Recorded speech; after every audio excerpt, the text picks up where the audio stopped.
Hi friends, నమస్తే అండి. Welcome back to my channel. ఈరోజు మన రెసిపీ కొబ్బరికాయతోని ఎక్కువగాను బ్రేక్ఫాస్ట్లోకి చట్నీస్ గాను స్వీట్సే చేస్తూ ఉంటాం కదండి. అలా కాకుండా చాలా తక్కువ ఇంగ్రీడియంట్స్తోని ఎంతో టేస్టీగాను చాలా సాఫ్ట్గా ఉండేటువంటి దోశలను ఈ వీడియోలో మీతో షేర్ చేసుకోబోతున్నానండి. ముందుగా ఒక బౌల్ తీసుకొని దీనిలోకి 2 కప్పుల రేషన్ బియ్యం తీసుకోవాలండి.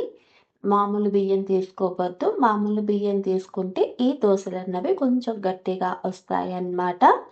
తర్వాత దీనిలోకి 1 టీ స్పూన్ మెంతులను వేసుకొని మంచినీళ్ళతో శుభ్రంగా 2-3 సార్లు కడుక్కోవాలండి.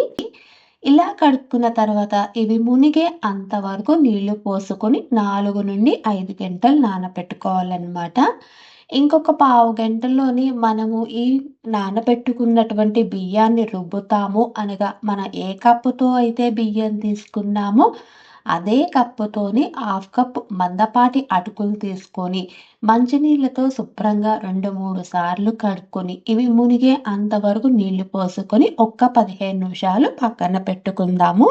తర్వాత ఒక మిక్సీ జార్ తీసుకొని దీనిలోకి ఫైన్గా చాప్ చేసినటువంటి 1/2 కప్ ఫ్రెష్ కొబ్బరి, ముందుగా నానబెట్టుకున్నటువంటి అటుకులు, ముందుగా నానబెట్టుకున్నటువంటి బియ్యము, దీనికి సరిపడా వాటర్ని యాడ్ చేసుకొని పలుకన్నది ఎక్కడా లేకుండాను ఫైన్ పేస్ట్గా రుబ్బుకొని ఒక బౌల్లోకి తీసుకుందామండి.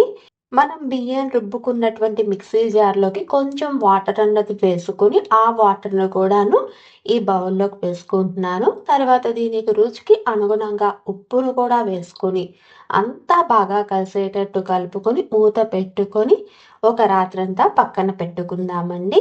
నెక్స్ట్ డే మార్నింగ్కి ఒక్కసారి పిండి కలిపి చూపిస్తున్నాను చూడండి. పిండి కన్సిస్టెన్సీ అనేది ఇలా ఉంటుందన్నమాట.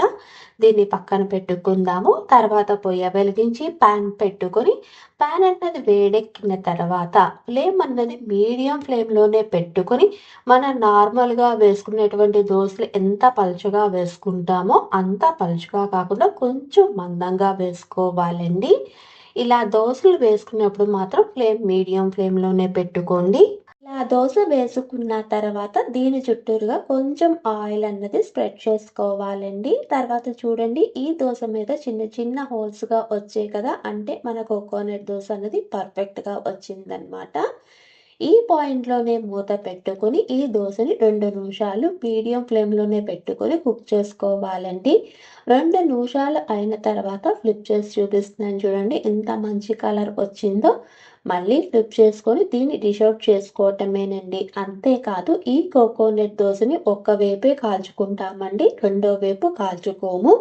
ఈ దోశకి టమాటా చట్నీ కానీ అల్లం చట్నీ కానీ చాలా బాగుంటుంది. నేనైతే టమాటా చట్నీతో ఎంజాయ్ చేస్తున్నాను.